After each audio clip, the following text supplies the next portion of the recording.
Hey y'all, welcome back to NotSoBiggMatt. I'm Matt, and thanks for tuning into my channel.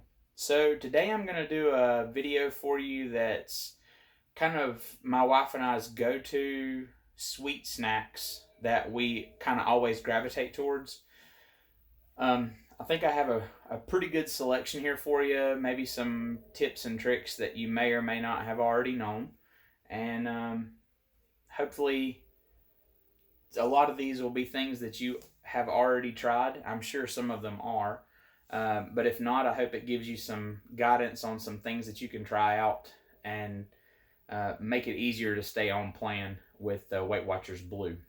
So without further ado, let me jump into it and I'll show you some products and give you some points values and hopefully show you some things that'll help you on your journey. Alright, so I'm going to start with the snacks that we utilize on Weight Watchers Blue. We recently found the Kodiak Cakes Bear Bites. This is the cinnamon flavored one. But these are basically like Teddy Grahams. Let me show you kind of what they look like. They're little, kind of just little cookies. They're a little bit thinner than the Teddy Grahams are, but they're much bigger size. You can have 32 grams for 4 points, and that's about 16 little graham cracker cookie things. These are really good. We also do the Fiber One bars, the little snack bars. These are the birthday cake. We also usually have the brownie one, the chocolate brownie. So it's a little square kind of cookie cake type snack, and it's got like frosting on top. You can sort of see how big that is. It's like that, like a 2x2 square.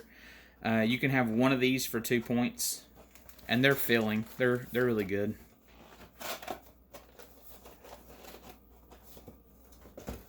And we shop sometimes at our local Aldi store, and they carry the Fit and Active brand, and this is Fit and Active wafer cookies, and we've got the chocolate chip and the chocolate wafers.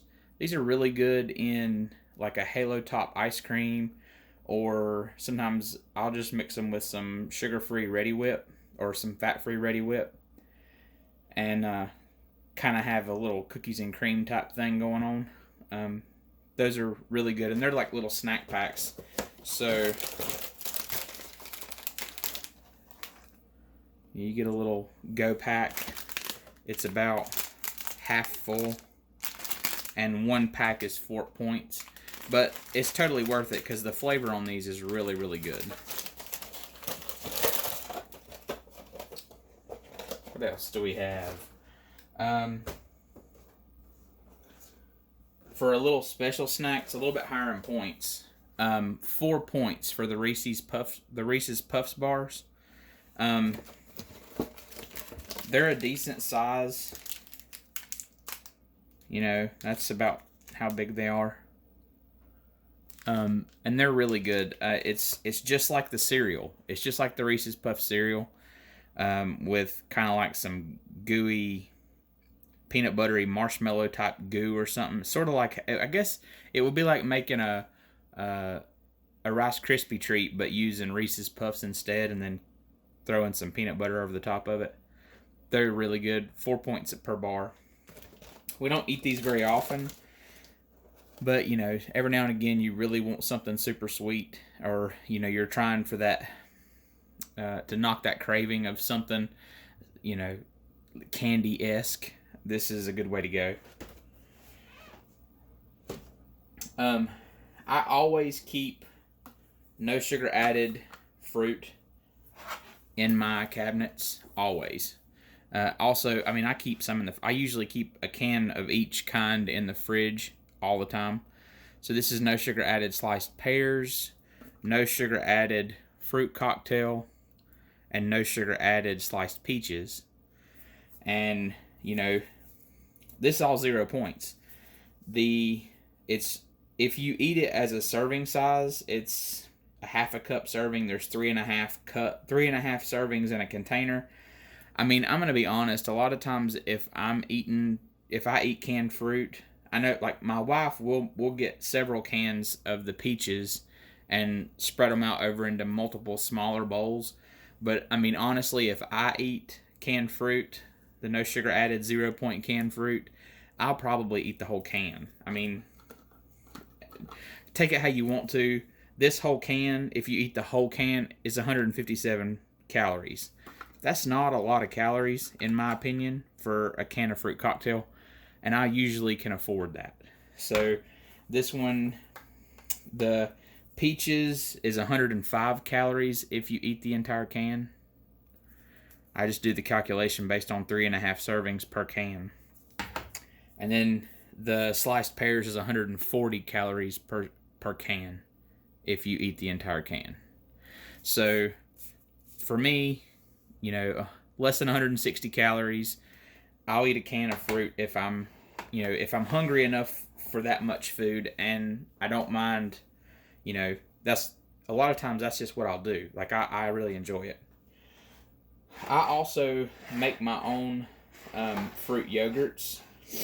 So like I always use Fage 0% because this is the most mild flavored non-fat Greek yogurt that I've found.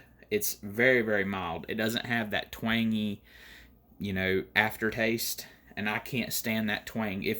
All of the cheaper non-fat Greek yogurts, to me, I just can't tolerate it. I don't like the flavor. But the Fage I love. So this one, actually, I just made this morning. I made 2 tubs. I used 1.5 containers of the Fage 0%, and I used one full can with juice of the no sugar added sliced peaches, and then I drained a second can of the sliced peaches, put it all in a big bowl, mixed it together, and then I ended up adding about 6 to 7 tablespoons of Splenda to it because I still like my yogurt very sweet. I like it to taste like store-bought yogurt. So, but I ended up with 2 full tubs, which is 70 ounces. That's probably going to be between 6 and 8 servings because I don't eat a whole lot of yogurt at one time, but I'll either do 3 or 4 servings out of this tub, which is still yet a very, very decent amount of yogurt for essentially 0 points and at most 1 point. And I'm pretty sure that if I do 3 servings out of this, it's 0 points. And then I think if I eat more than that, it goes to 1 point because of the Splenda. So I would have to verify that in my recipe builder, but I'm pretty sure that's the case. At any rate, yogurt that I make myself with fruit. And I'll do that with the sliced peaches. I also do frozen blueberries, and I can cook those down with a little bit of Splenda.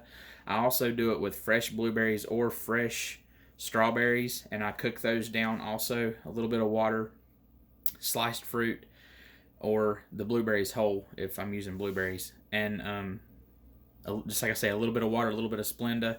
Cook them down until they've got a little bit of sweetness, and it's kind of like a jam kind of thing. Not quite.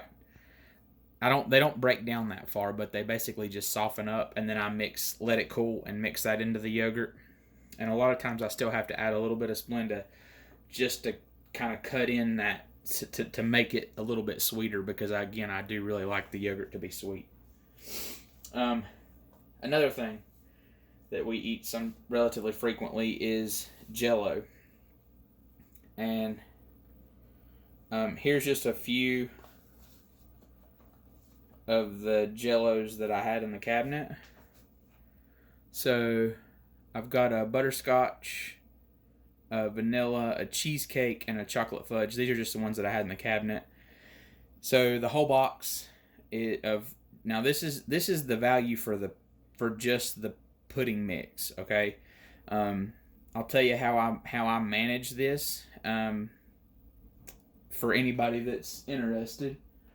But I do. So the vanilla is 3 points per box. The cheesecake is 3 points per box. The butterscotch is 3 points per box. The chocolate fudge is 4 points per box, and I'm assuming that's just because of the cocoa.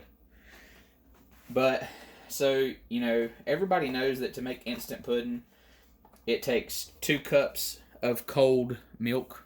That's what the box says, I think. Let's see what the directions say. Yeah, 2 cups of cold fat-free milk, and you can use any kind of. You can really use any kind of milk that you want. So if you wanted to use an almond milk or something, you could. However, something that a lot of people don't know, you can use any cold liquid. It doesn't matter what the cold liquid is, but you cannot use as much because the milk fats kind of help bind everything together and make it thicken. So if you wanted to make this and you didn't want to have to spend points on almond milk or cashew milk or skim milk, if that's what you choose, or any of the milks that you would normally have, coconut milk or whatnot, if you didn't want to have to count the points on those, you can just use cold water. Really, really, really cold water. I usually use about a cup of cold water. That typically makes this set just fine, and it doesn't change the flavor. It is a little bit thick, so you can go up to a cup and a quarter, but I say you start with a cup of extra really, really cold water. Start with a cup, hit it with the emulsion blender. That's how I do it. And then if the consistency is not where you want it, if you need it to be more loose, then add a little bit more cold water to it and blend some more. And then you can essentially do it with just cold water, which eliminates the need for points in the milk. So that means that I can actually have this whole box. It'd be a cup of pudding, or a cup to a cup and a quarter of pudding for 3 points. That's a pretty decent serving. More than a lot of people would even really care to eat for the most part. And 3 points. You can't beat that, right? I actually got that tip from a Connect user, Daniel, and he has a website called the GuiltFree Gourmet. You can Google it, and he shares tips and tricks and all sorts of great recipes and stuff for people that are on the Weight Watchers programs. And it was a godsend when I found his page originally when I first started, because there was so much great information that helped me to become a lot more comfortable manipulating recipes and creating new things that I probably wouldn't have been able to do without the assistance and the guidance of someone that had already been doing that. Okay, let's move on. This is the last thing I have over here, and it's the Smart Sweets candies. So these are gummies. I've got the sour gummy bears and sour blast buddies, which are kind of like Sour Patch Kids, and then the sweet fish, which I don't really like Swedish fish, so these are like Swedish fish but delicious. If that's, yeah, I mean, that's how I feel about it. These are really, really good. I've also had the peach rings, and they're amazing also. But you can have the whole bag of candy for 3 points. You cannot beat that. That is an awesome, sweet little treat. One of our local movie theaters, if we go in and buy popcorn from them, they'll let us bring our own candy. So we still support the local guy, and it is a local. It's not a chain. You cannot take candy into a chain movie theater. But I just went in there and talked to the owner, and I was like, look, we're on Weight Watchers. We can't eat the candy that you have here. I was actually willing to pay for their candy, and let them keep it, or pay for their candy and give it to somebody else if they would let us bring our candy in. And actually he was like, if you'll buy other stuff, if you'll buy something else from our concession stand, then we'll let you bring in whatever you need, so that you can enjoy the movie and so on and so forth. So when we go to the movies at our local independent movie theater, we get the Smart Sweets candy, and then, like I say, we'll buy a small popcorn and a couple of drinks, and get to enjoy a real movie experience like everybody else. But that's it. That's kind of my sweet snack layout, I think. Um, I know there's more, and there's probably more that I have here in the house. This is what I grabbed, and these are the things that we typically gravitate towards. Um, if you've tried any of these products, let me know in the comments what you think of them. Um, you know, if you have any other ideas on things that I should add to our go-tos, leave that in the comments. And as always, if you haven't subscribed already, hit the subscribe button. Like the video to let me know that you like what I'm doing, and then give me comments, because I like to know how everybody feels about what I'm putting out, and I like to get information and tips from other people too. So if you have any ideas, send them my way, because I'm always interested to see what else other people are doing. All right. Well, thanks for tuning in, and we'll catch you next time on Not So Big Matt.